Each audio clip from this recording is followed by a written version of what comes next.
Welcome to the Slop Farm. Enjoy the video. You start by opening VL02N to load the outbound delivery. This is where you examine header and item status. Check the document flow and confirm whether goods issue was posted. If goods issue exists, you will need VL09. If not, you can proceed to reverse or delete items.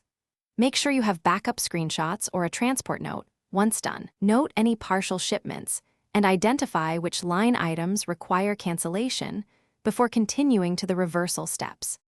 Once you confirm a posted goods issue, navigate to VL09 and enter the delivery or material document to reverse the goods movement.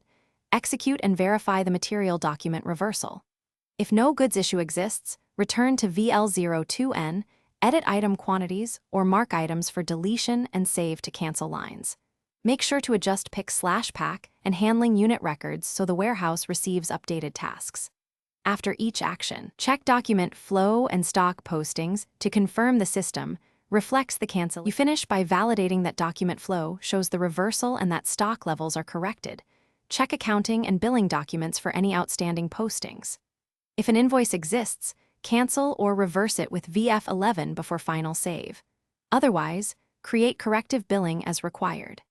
If you encounter errors, inspect update logs in SM13 and the delivery messages in VL02N. These reveal lock or authorization issues. Make sure to communicate changes to warehouse and finance teams.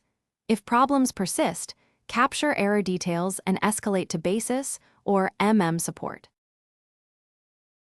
Thanks for watching. Consider subscribing if we helped you today.